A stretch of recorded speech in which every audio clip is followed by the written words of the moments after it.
Selamat malam Bapak Ibu sekalian yang hari ini hadir di studio dan tentu saja yang menyaksikan melalui tayangan televisi atau streaming. Kami membaca sekaligus mencatat persoalan luar negeri, pertahanan keamanan, dan tentu saja dari tiga ini kami akan menyampaikan poin per poin. Yang pertama terkait dengan politik luar negeri kita.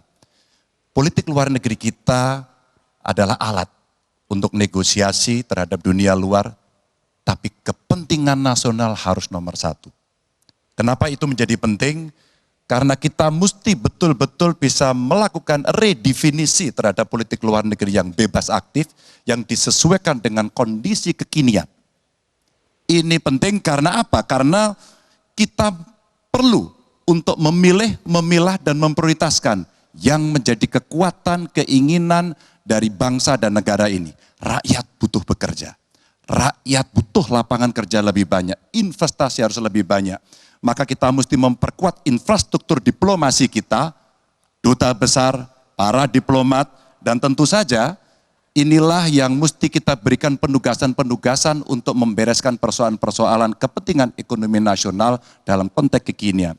Dan tentu saja kita tidak pernah lupa, Indonesia selalu setia pada kesepakatan yang pernah diambil. Dekolonisasi yang dilakukan mendorong, meyakinkan kita semua untuk membebaskan seluruh bangsa tanpa boleh mengintervensi satu dengan yang lain.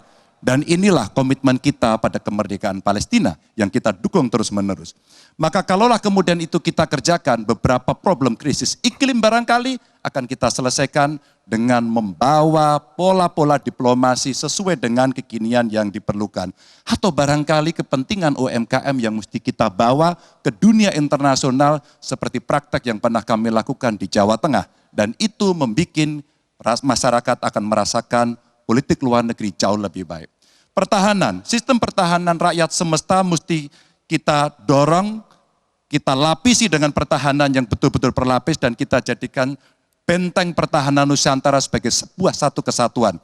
Dan kita perlu melakukan penataan gelar pasukan karena IKN menjadi pusat gravitasi baru. Dan ini bagian dari antisipasi terhadap tarung global antara Amerika Serikat dan Tiongkok. Untuk itulah pertahanan kita mesti masuk pada wilayah 5.0 dengan teknologi sakti, dengan rudal hipersonik, senjata cyber, sensor kuantum, dan sistem senjata otonom. Dan itu bisa dilakukan kalau anggaran dari Kemenhan itu 1-2% dari PDB. Sehingga MEF kita akan bisa tercapai.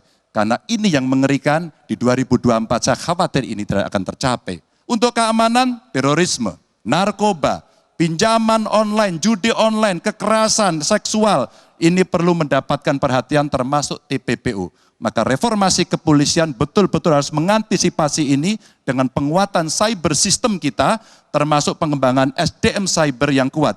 Polisi yang menjadi pengabdi masyarakat betul-betul akan bisa mengayomi. Seperti kemudian pada saat saya bertemu dengan Ibu Mary Hugeng. Bagaimana Ibu Mary menceritakan bahwa polisi kita mengayomi dengan kesungguhan. Polisi kita hidup dengan sangat sederhana dan mereka punya integritas yang tinggi. Sebagai anak polisi, saya paham betul ini sesuatu yang sulit dan pasti akan bisa kita lakukan.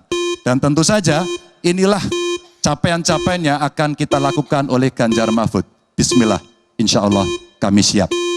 Baik, terima kasih Bapak Ganjar Pranowo. Kami persilakan kembali ke tempat Pak Ganjar.